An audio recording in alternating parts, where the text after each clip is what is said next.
Hello, and welcome to Thinking Out Loud. I'm your co-host, Nathan Rittenhouse. I'm your co-host, Cameron McAllister.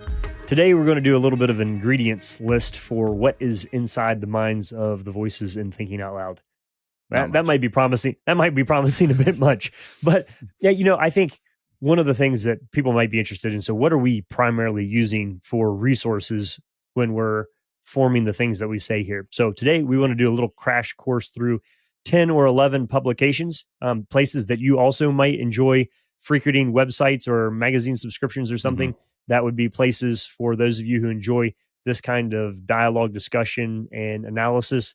And so we're just going to kind of do a rapid fire list of websites or publications that you might find helpful. So obviously we're going to say that, what forms us most broadly would be scripture, and then a wide range of books. And so that's kind of like the deep, long form analysis that we often get into.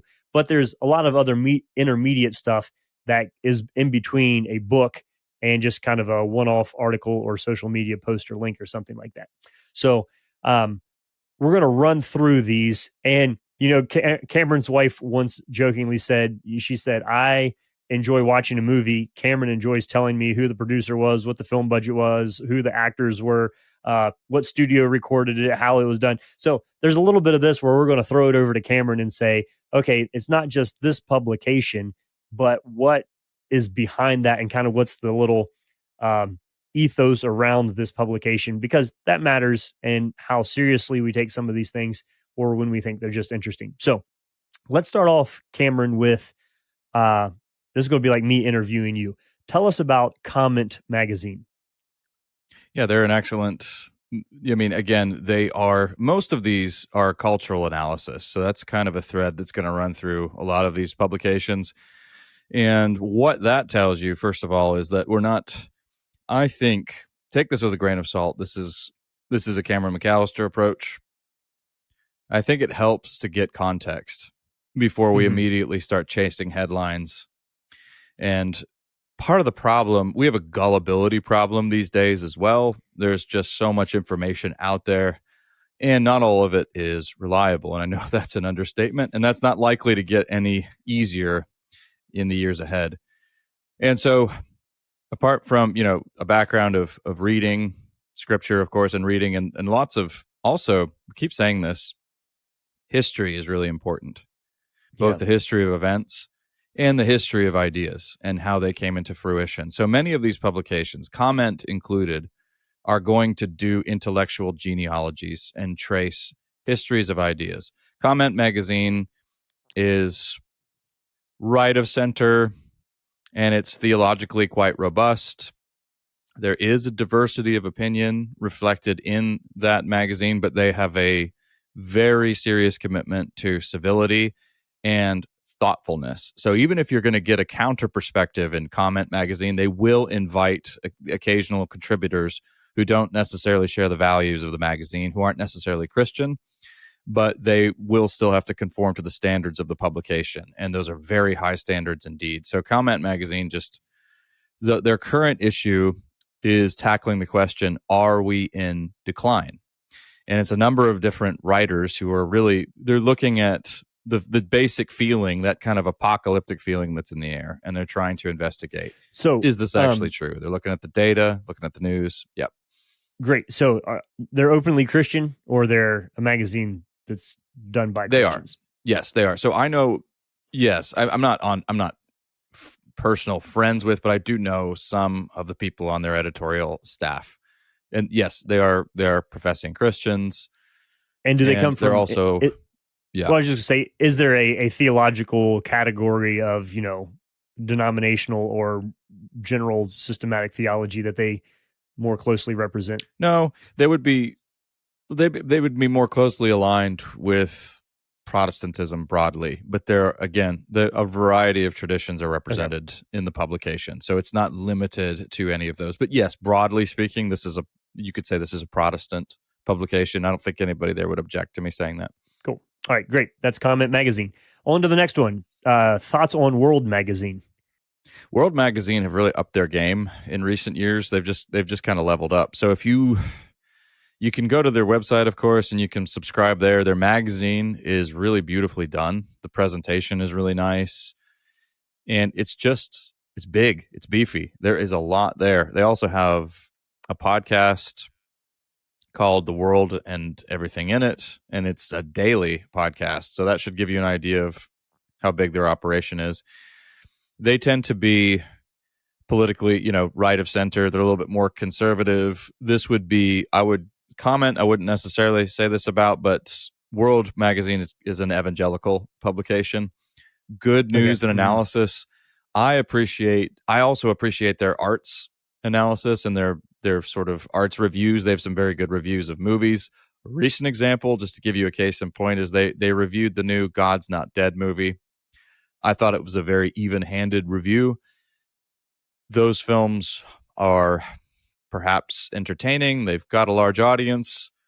They don't necessarily qualify as serious films. Nevertheless, they talk about some of the good features in this new film, but they also highlight its deficiencies. There's a particular snippet of dialogue in the movie, apparently, that involves this pastor who's considering running for office and getting involved in politics, but he's counting the cost because going into politics these days is, well, it's probably not good for your soul and not very healthy, and people are going to come after you and your family. So he's weighing all of that. And his conversation partner says something along the lines to him of, Pastor, you can say whatever you want up there in the pulpit, but in the end, what will actually change minds is politics. And he's in the movie, it's sort of a mic drop moment for that character. And he's silent and he knows what he has to do. He's got to run for office. He's got to get engaged politically, blah, blah, blah. Well, the reviewer points out, well, a theologically educated pastor could perhaps have responded with something along the lines of, well, Jesus did say, my kingdom is not of this world. But in the movie, he does not say that. And so what you're getting here, I think is it's helpful. Good stuff there. So film review, news, current events. Also, what you're seeing here is if you don't want to subscribe to any of these publications or read them, Thinking Out Loud, Cameron will tell you what some of the articles say. So, I mean, we are a little bit of a shortcut to some of these things. Here's what I'm interested to hear. Yeah, I know. I'll tell you what. Christianity Today, where it came from and where you think it is. It came from, of course, Carl H. Henry, and it was with Billy Graham, who is with Billy Graham. We could say it's kind of evangelical royalty. It sounds weird to say that, doesn't it? It's not very evangelical to say that, but the spiritual legacy of CT, though it's a very recent publication. When was CT? We can look this up. I think 50s, first published in the 70s, if I'm not. I think 50s? It's earlier. Okay, so a little further back.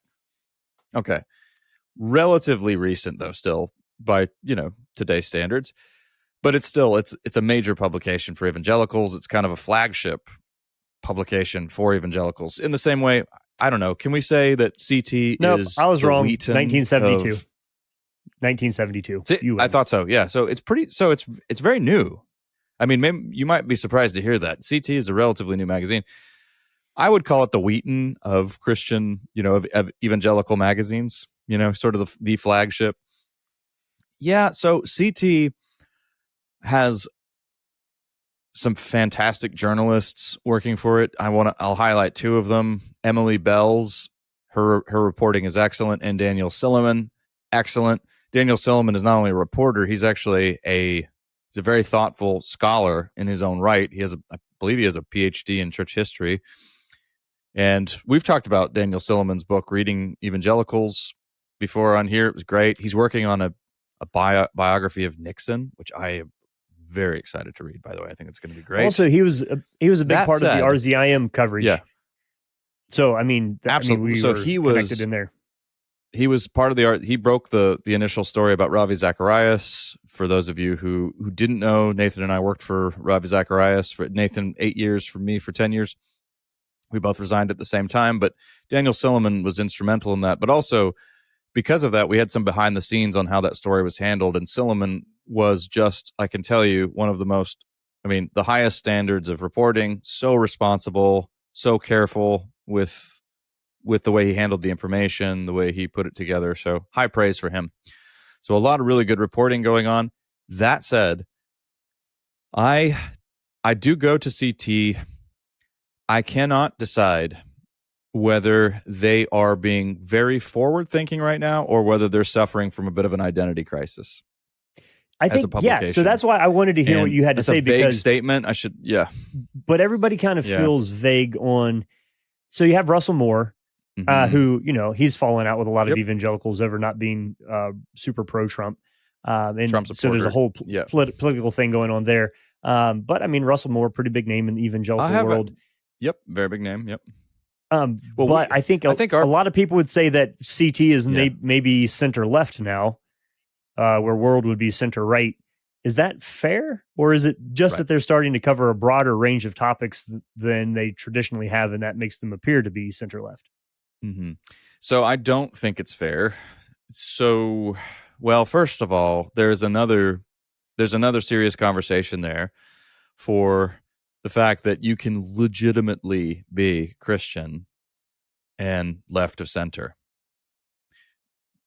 That, that's for some people that's still mind blowing, but the person I would recommend now, not all of this. So part of what makes this so difficult is that the issues that are on the docket now are so extreme.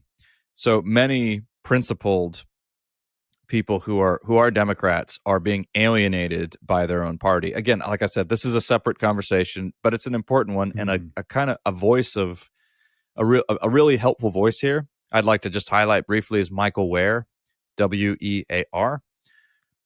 Wonderful guy, left of center, but very Christian in every traditional sense. Ticks all the traditional boxes, also on major issues. I think he would be more classically kind of left of center. If you'd have to go back 50 years to see his position accurately represented, right? But that said, he is doing very good work in Washington, D.C., where he is. He is in the fray. He is absolutely committed to being a voice of reason and civility there right now. And he's a really young guy. He's younger than we are. He's reached out to me before. He's met my dad, Stuart McAllister. He's a huge Dallas Willard guy.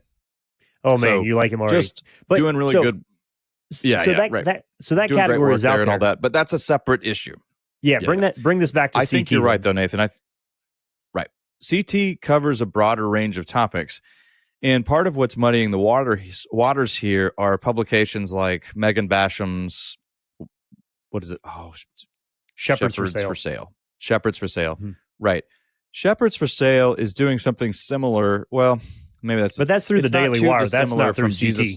No, but here's what's related. It's not too dissimilar from Jesus and John Wayne. Jesus and John Wayne is chronicling hypocrisy within the evangelical fold from a progressive perspective. Megan Basham is chronicling that hypocrisy from a conservative perspective, and she's accusing many evangelical leaders as selling out to progressivism. And part of what she's doing, part of why the book has come under serious scrutiny and has had some real legitimate criticism leveled against it, is because she'll go after somebody like Gavin Ortland, for instance, who is theologically and culturally conservative. Why did she go after him? Well, one of the reasons is because of one of the topics he's addressed, which is environmental justice. Nathan, I think by this metric, you'd be in her crosshairs if you were a bigger deal. Because except we're not receiving funding from anybody who's part of a political party. Yeah. But the point you're making is that some topics are considered to be left leaning just to talk about the topic, and that would be where you think CT is getting its negative or progressive leaning connotations there. Correct. Yeah, because CT highlights. We'll cover topics like environmental justice. It'll talk about the immigrant crisis. It'll talk about some of these other things in terms that don't fit into a narrowly, ultra right wing frame. That doesn't mean it's progressive. What I mean by that isn't so much its political leanings, Nathan. I think so. For instance, when I say identity crisis, let me try to put some. We need to get onto some other publications. I just want to try to provide a little bit more justification for a statement like that. Okay. Russell Moore, I think, is 2 minutes. All right. Russell Moore is great. I do deeply appreciate him. He is such a voice of clarity and reason. Here's what I do take issue with, and we've talked about this on the podcast before. I do take issue with his penchant for constantly going after evangelicalism in publications like The Atlantic or the New York Times. That's where there's a little bit sometimes of a whiff at CT of, we're not like those backwards sort of weird Christians. We're not fundamentalists here. We're forward thinking. We're smart. We're educated. You can give us a seat at the table. You can publish our journalists in major publications because we're cool. That doesn't sound very elegant or official. You do not get that vibe at World Magazine. You do get that vibe at CT. I think most people who hear me saying this right now will probably nod their heads. They'll see that at least. I think CT has a bit of that. Yeah, I think that's a good distinction. Yeah, thanks for doing that. All right, and just remember the thinking out loud ethos here is that we read stuff we disagree with all the time, not to change the core of our theology or our doctrine or anything. So we're going to be mentioning stuff that we might read and agree with none of it, find some of it valuable, some of it interesting, and we're picking and choosing here. So we kind of cafeteria style on this a good bit. So yeah, it's how we could seemingly say, hey, there's some phenomenal journalism at CT, and then there are other articles where you're like, yeah, that doesn't do it for me. So none of these are blanket statements of critique in a critical sense or of praise in an absolutist sense. All right. May I turn it around on you for a second? Sure. Yeah. Okay. So on that note, here's something I think our listeners will find very interesting, because a lot of the topics, some of the topics you press into have to do, yes, with the environment and agriculture and some of these other some of these other areas that are part of your life. Tell us a little bit about why you started reading up on animal rights so much, and reading particularly from some fairly radical animal rights activists. Oh yeah, this is because I think that these were people you didn't agree with, but you no, not more than a fair shake. And I think, yeah. So I think in the work that we do, there's a little bit of, I think you've used the word intellectual servanthood here, where I start with the premise that if I believe that Jesus is Lord of everything, then there isn't a topic in which we can't start talking about and somehow bring that back under the umbrella of what it is that God is doing in the world through Christ. So, I mean, the simpler description of that is Paul's idea of taking every thought captive, right?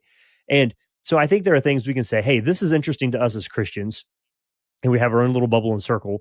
Or we can say, you know what, here's something that is massively interesting to a whole lot of people who aren't Christians, and we're never going to reach or be able to have robust conversations with them unless we can inhabit the framework from which they're thinking. Now, there are some extreme cautions here of like, well, I'm not addicted to porn, so I need to go watch a lot of porn to be able to think like a porn addict. No, that's not what I'm talking about here. I'm saying, let's think of somebody who's deeply committed to justice, not committed to anything religious, but has an interest in justice as it relates to animal welfare.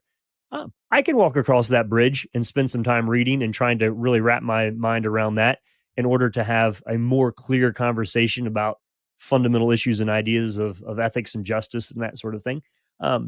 Spend time reading there, swimming in their pool, as it were, and wrapping my around what makes people tick in this way. And also, some of these issues that we consider to be pretty radical in our time were not weird. And in fact, if you look at the Christian connection to environmentalism and animal rights and all of this in the past, was not scandalous at all. And other times it's just stuff that comes up as a topic of being invited to be parts of debates or something like that. And so you're going to spend a lot of time trying to articulate somebody else's perspective in their own words and not just making a straw man out of it or taking it lightly, but really trying to be able to understand the argument at its core. So I think that's the work that we're trying to do as Christians, is to say, I've often said this, particularly when I was spending a lot of time in New England, that there's like the church says this and the culture hears something else, and the culture does something else and the church hears. And so there's some translation work that has to be done for those of us to kind of stand in the gap, be a midwife of ideas or on the bridge connecting two little worlds that are trying to silo themselves, to keep some channels of communication open across that. So I think that's largely what we're doing when we dip our toe into some of these other publications. is that there's a lot of stuff here that you as a listener to Thinking Out Loud might never listen to, but nonetheless, we're reminding you or pointing to or pulling ideas from when you, because we're living in a time, Cameron, when I think there are so many people, and I find myself doing this. You look at the news and you're like, what is going on in that person's mind that they think this is a good idea? And if you ever find yourself doing that, it's more likely that they have just inhabited an entirely different frame of reference and set of moral premise is that you haven't thought of yet, rather than like, oh, they're all total idiots and we can write them right off, which maybe the outworkings are ridiculous, but the way they got there is fascinating. In order for the church to reach that group, we have to see the train of thought that connects those dots. So, long, rambling answer to a good question. It's hard to, well, there's no real incentive, culturally speaking, to get outside of your box. So you have to take initiative there. And it will feel uncomfortable at first. So reading other perspectives, it'll be hard at first, but the more you do it, the more you can find it's actually a pretty adventurous and fun experience. Granted, you want to be careful. I have in the past I've used method acting as kind of a cautionary analogy here, because we all have different thresholds. So I do want to ring that note of caution as well. And it's not that Nathan and I are being nervous Nellies, but ideas can be dangerous. There's no doubt about that. Mm-hmm. And sometimes you get into apologetic circles and you can get the impression that, no, I mean, it's all just a bunch of information and we're just going to use our rational, we're going to use our rational faculties and we're going to tackle all these ideas. Yeah. Everybody who's done this well has been spiritually aware of the danger of seduction. Mm-hmm. I mean, I think when Lewis wrote the Screw Tape Letters, he was in intense counseling sessions with his spiritual director because, inhabiting the mindset, a demonic mindset to write this extremely edifying devotional book was not a neutral activity. And he recognized that, and good for him. So the same is true. Many ideas out there are deeply destructive and pernicious and have worked themselves out in very destructive ways. And some of us have different thresholds. Some of us, there are different seasons of life where we simply can't do it. So bear that in mind. Do this prayerfully. That's just a word of caution. I don't want to die the death of 1,000 qualifications there. Nathan, do you have something to add?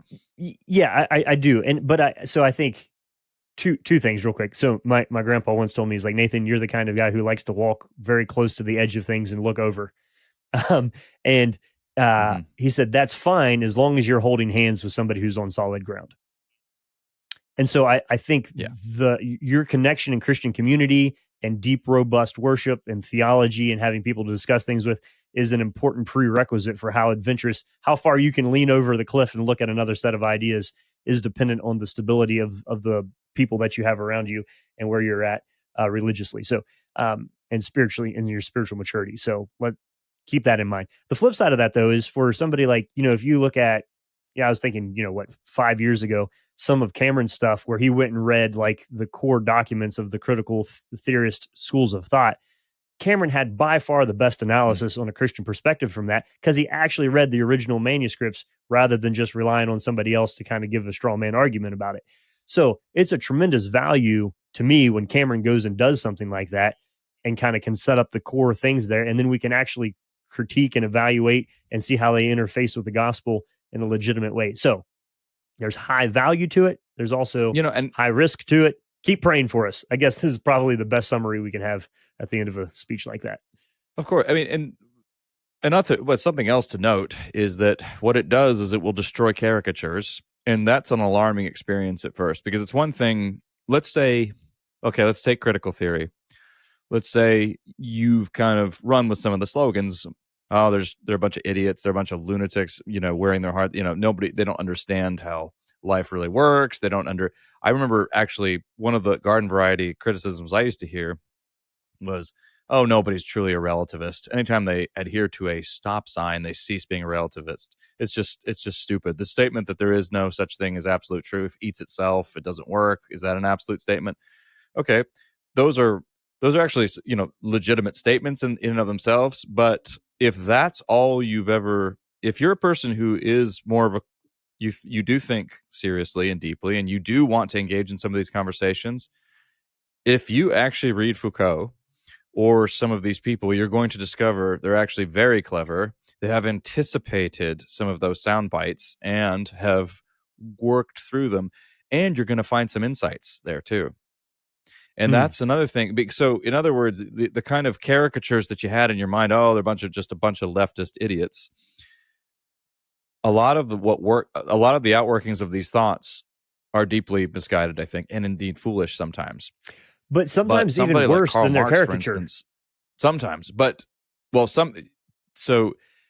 my point is that often they were very serious thinkers, and they were quite astute in some of their observations. Marx had some very good observations about the nature of how, for instance, a free, capitalism and a rampant free market can dehumanize people. And any responsible thinker will see that. Plenty of conservative political analysts would agree and say that. But I'm just saying it will humanize your opponent in a different way. And again, you want to be anchored with a church and a Christian community and in God's word, because some of this stuff is seductive. And some of it does. I mean, people are captivated by stuff that they read. We know this. So you want to maintain a healthy sense of caution. That's just a basic piece of humility. That's epistemic humility, recognizing, hey, I am susceptible. I am seducible. Mm-hmm. But that said, I also, if I'm a responsible Christian, if I'm immersed in God's word, I have an active and rich relationship with Christ. I'm in prayer. Prayer is a regular part of my life. I am immersed in Christian community. You'll be just fine. I'm not saying you won't be disturbed. You'll be fine. If those pieces are in place, you'll be just fine. Let's press on. Now that Cameron has quoted Karl Marx, you're free to not take anything that he's said seriously henceforth. Here we go. All right. Front Porch Republic. Yes, Front Porch Republic is going to give you a variety of perspectives. I would say overall in its ethos, you read it too, Nathan. It's a little bit more left of center. Very thoughtful Christian analysis. Not everybody there, but there are plenty of people there who actually are conservatives. I know them. Very big Wendell Berry fans, and that's not a superficial thing to say. That is, if you like Wendell Berry, that he has shaped the ethos of that publication. So it's going to be a little earthier when it has the word porch in the name. There you go. It's got porch in the name.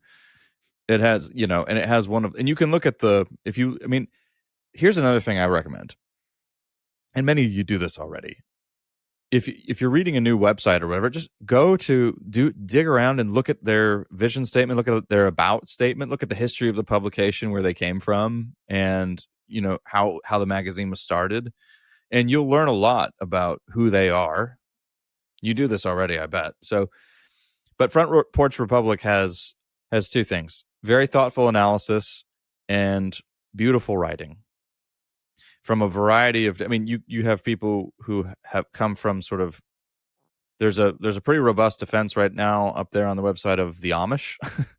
There's a really fantastic piece of political analysis on Robert Kennedy Jr.'s strange alliance with Donald Trump. It's definitely worth your read. So a lot of, and then also there are beautiful reflections on literature. A guy I know, friend of mine, Michael Farmer, has a beautiful piece up on Rudyard Kipling. Really good stuff there. So really great writing, really thoughtful, guaranteed to make you think. Yeah. There you go. All right. Front Porch Republic. Great. First Things. First Things is a conservative publication. It features a variety of different voices from a number of different traditions, but I think we can safely say it's Catholic, founded by, John Henry Newman, and it's John Henry Newman has had one of my dad's favorite statements about cultural engagement. He said we are in the world, not of the world, but for the world. I think that was one of his ways of summing up Christian cultural engagement, which is a good soundbite. But fantastic writing in First Things. R. Reno, or Rusty Reno, is the current editor. He's a very thoughtful writer himself. They have, they feature fantastic voices from all over the Christian world. Carl Trueman, fan of his. We've talked about Carl Trueman quite a bit, the author of Rise and Triumph of the Modern Self, Grove City College professor. He has a column at First Things. He's not Catholic. So Yeah, he's sure. Mr. Orthodox Presbyterian Church. So they're not exclusively Catholic, but they do lean Catholic. If you want good analysis of what's going on in Rome right now, the fantastic place to go is First Things. First Things magazine. So it probably, I would say, is the magazine that non-Catholics read the. Is it fair to say it's like that's probably like the highest degree of overlap between the evangelical and Catholic worlds comes through First Things magazine. You mentioned the word Orthodoxy. I think a lot of people also just see it as a really stellar conservative intellectual magazine. I think it has that reputation now, and it's got over. Yeah, Mere Orthodoxy. Mere Orthodoxy. Can't say enough good things about Mere Orthodoxy. Yeah, you should be reading Mere Orthodoxy on a regular basis. They're great. They're scrappy. I'm not their fundraiser, but they could use your support. They don't have a whole lot of money, but what they do have is a principled commitment. And I think an ethos of all the publications out there, this one is the most closely aligned to the Thinking Out Loud ethos in terms of their cultural engagement, the way they approach current issues and talk about them. They feature a variety of fantastic Christian voices, many of them younger. Their editor is Jake Mador. He is a fantastic thinker. He's written 2 books. The first one is escaping me. The second one is called What Are Christians For? He's an excellent thinker, writes a ton for Mere Orthodoxy. They just have fantastic analysis. If you've been paying attention, you'll recognize that a lot of our Thinking Out Loud conversations are spurred on by articles in Mere Orthodoxy. Our recent chat about ex-evangelicals and deconstructing and all of that was an article that appeared in Mere Orthodoxy. So they're fantastic. Yep. Check them out. Read them. There you go. All right, on to the New Atlantis. There you go. New Atlantis is not necessary. So they're not a Christian publication per se. They feature a fair amount of Christian writers who happen to grace their pages. They are interested in science and technology, but you're not. So the trademark kind of alarmism that comes with a lot of topics like AI, for instance, is not there, which is really great. You're going to get a much more sober-minded, or something like global warming, climate change, these kinds of things. These are the sorts of issues. If you want a sober-minded deep dive from scientists and really astute cultural analysts on these kinds of topics, the New Atlantis magazine is for you. It's really good. They've got a number of recent articles on AI. They're all worth your time. Alan Jacobs, who is a Christian, teaches at Baylor University now, used to be at Wheaton. We like him, read a lot of his, I've talked about several of his books. Anyway, he writes for them on a pretty routine basis. So really good stuff there. Highly recommend the New Atlantis on technology and science. So that sort of stands out in this roster so far. All of the ones that we've highlighted are broadly cultural and news related. This is the one that's much more involved with science and technology. But that said, you don't have to be a scientist or an engineer to understand what's being written on there. Okay, give us your first rundown on Plow magazine.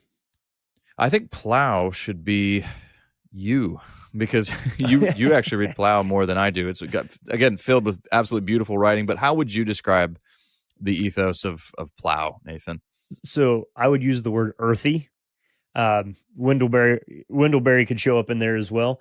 Plow magazine, Plow Quarterly magazine is very, just aesthetically is beautiful, great artwork. Produced by the Bruderhof, which would be a significant deviation from some of the other. So the Bruderhof is kind of an Anabaptist-ish. They live communally, and but most of the writing is not from Bruderhof writers. I mean, they have articles in there, but it's a lot of guest articles by some really stellar theologians and big name thinkers from really around the world. So focus on kind of that long form, deep analysis by big thinkers, but also then emphasis on arts, poetry. Um, yeah, a lot of articles where you just like sit back and say, huh. So good, like nightstand reading of kind of beautiful. Yeah, I would put it in the category. I forget which other one you said. Um, like maybe Comment Magazine, that good information but really beautifully done as well. So good food for thought there. Mm. And of course, the Bruderhof is going to give you a whole different maybe angle and avenue of thinking about communal Christian living and that sort of thing. So I would recommend it as a good starting point for just kind of spurring you to think Christianly from a different angle on a number of issues. Anything you want to add on Plow Magazine there, Cameron? No, I think you summed it up really well. Yep. Great. Can't add to that. Tell us about the Hedgehog Review. The Hedgehog Review is, James Davison Hunter, who is a sociologist at University of Virginia, who Nathan and I respect a lot, wrote To Change the World, Culture Wars, and now most recently, Democracy and Solidarity. He oversees that. I don't know whether he's currently the editor in chief, but he oversees the Hedgehog Review. It is a quarterly publication, some of the best sociological analysis that you're going to get in a quarterly publication. A lot of Christian voices featured in the Hedgehog Review, but again, it's not necessary. I don't think it's a Christian publication. Again, this comes out of the University of Virginia, so plenty of diversity of perspectives in there, politically and theologically, and indeed religiously. But plenty of Christians do show up in Hedgehog Review. Alan Jacobs, he's a repeat offender here. He's in the Hedgehog Review a fair amount as well. What gets you into the Hedgehog Review is the quality of your thinking and writing. So has a very high standard of, on both of those, and because of that, they're very respected. So again, to just reinforce we're not really talking about a lot of direct news agencies right now. I mean, we have to read the news to do Thinking Out Loud. So, we'll go to BBC, we'll go to NPR, we'll go to Reuters, Nathan has a subscription to both the New York Times and Wall Street Journal. So we will go to traditional news sources as well. But again, part of what fuels our thinking when we talk about this is we want to understand the undercurrents of culture, what James Davison Hunter calls the deep sources. And I like that phrase, the deep sources. What's underneath? So much of the analysis and just specifically news stuff is really just only focused on just the bare events, which are important. But there's a tendency, if you only focus there, to chase out, to really only look at symptoms rather than the underlying condition. If you want to know the underlying condition, you have to slow down and you've got to dive into cultural analysis itself. And cultural analysis really involves doing more than just looking at what's going on in the present. You've got to go back. Mm-hmm. You have to look at where ideas came from in the first place. That's why history is going to be an indispensable aid to all of this analysis. There's not the best the people who look at culture the best, who are the best analysts, are not necessarily the people who are always the most up to date on everything. If you waste all your time being up to date.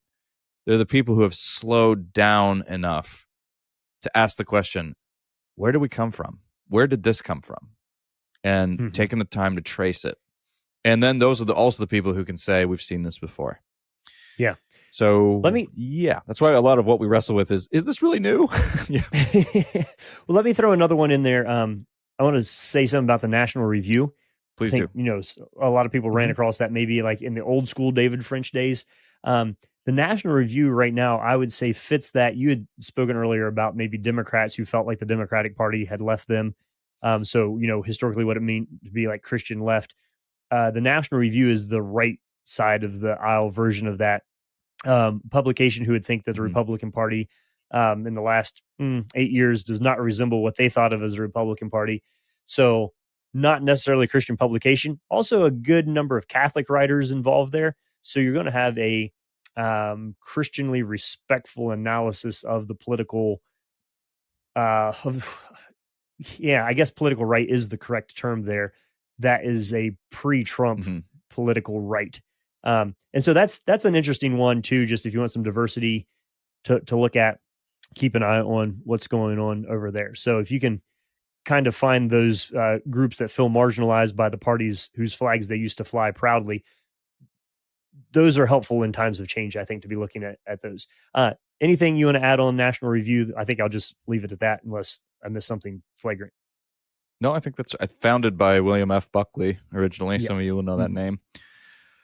Yeah, I think that's about what can be said about it. Okay, and then quickly, and I'm say quickly here because you could go for a long time on this. One other thing that you I'll be read, fast. So I mean, so what else am I reading? The American Bee Journal, and regenerative agricultural stuff and things on market gardening. Like, so there's our other personal interest on the side and other categories there. But for you, I think one that speaks maybe more to the way that you think about cultural analysis is you also spend a good bit of time reading film reviews, which I've never read a film review in my life. So make your 45-second pitch for the cultural analysis value of film review. Well, and sometimes I write them too. That's so Christ in Pop Culture is a good publication for film reviews and that sort of thing. I'm one of their I'm one of their staff writers. They're good. They are a good publication. Christian, really thoughtful analysis. I try to watch a good deal of films too, but there are so many, and because what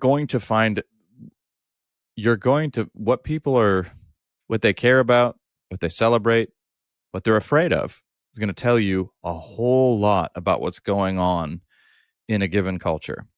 And so I try to pay attention to what's captivating our imaginations. And if I can't watch, I can't watch everything. Yeah, there are a lot of really good film review sites. Now, once you go into the wild world of film reviewing, you're going into a very progressive side of the table, and you'll get some pretty wild stuff there. But yeah, so I mean, and I don't think I really need to name all the. I mean, there's there's Hollywood Reporter, Film Comment, there's IndieWire. I mean, it's really not hard to find film review sites. There's Sight and Sound if you want to get really nerdy. That's a great film publication. I think they ceased doing actual print recently. The Guardian has really good film reviews, and they tend to be very concise, which I appreciate. Roger Ebert's old site has, Roger Ebert's not around anymore, but he's got a team of critics there who continue to review movies. There's a good New York Times, excellent film reviews in the New York Times. I still think a lot of people roll their eyes at the New York Times if they're, right of center, but the arts analysis in the New York Times is fantastic and remains. And they have crossword puzzles. There's a reason the publication is. They have crossword puzzles. Yes. All right. I digress. Can't say enough about that. But yeah, there you go. So what do we want to do as we summarize here, Cameron? Is I think I'll go back to it's something I've said about theologians and preachers and commentaries before. My kind of standard analysis is to look at publications like this and to think of them as I think of grocery stores. I walk into a grocery store, I see a lot of things that are delicious and nutritious and that are good for me. I see a lot of things that I would never purchase, and I see a lot of stuff that I can produce better on my own. And I think that's the same attitude that I bring to a lot of my reading is, wow, hey, I am so thankful when somebody, I just finished listening to Andrew Roberts' biography on Napoleon, 36 hours. I mean, seemed like it took me forever to listen to it while I was driving around between speaking engagements. But think of the service that it is to write something of that volume. And so when there are people out there who dedicate their lives to becoming an expert on something and then articulating it in a way that you can learn it quickly and understand it and really gives you insight, that's a phenomenal gift. And so I'm so deeply grateful and thankful for people who are thinking deeply about how to follow Christ in this time and then writing well about it. 3 cheers. Huzzah. Praise Jesus. Move on. Yeah. That's really helpful. And then there's a lot of stuff that I read and I'm like, dude, this is not how, yeah. I see where you're coming from, and I'm not buying what you're selling. And then there's a phenomenal amount of time that we have to spend in solitude on our own, having our own original thoughts and discerning and sorting through and being transformed by the renewing of our mind and listening to what the Lord is saying to us through his word. And so none of this is a replacement for the study of scripture, for Christian worship, for life together in our churches and local congregations. None of it is a replacement at all. So just use that as a warning. But there are some fun places to be spurred on and encouraged by other people who are doing this well. And so hopefully in this list, maybe we've been able to point you towards some resources that will be life-giving and helpful and productive for you as you can continue to think every thought captive and figure out what it means to love the Lord your God with all your heart, soul, mind, and strength. And so thanks for those of you who are consistently listening along to Thinking Out Loud. If you don't feel like reading any of these publications, you can support Cameron's addiction to reading strange things by making a contribution to Thinking Out Loud. And if you want to be part of the conversation around this, TOL Connect is a good place to do this, but you can check out toltogether.com to find out a little bit more about us and who we are and what we're up to. But we do hope that this has been meaningful as we're thinking about what we're reading, as we're thinking about how we think out loud together. Thanks for listening to Thinking Out Loud. If you'd like to learn more about what we do, book Nathan or Cameron, or if you'd like to support us financially, whether through a one-time donation or on a monthly basis, you can do so on the donate page at www.toltogether.com. That's toltogether.com. And please consider leaving us a 5-star rating and sharing this content with your friends. It really does help.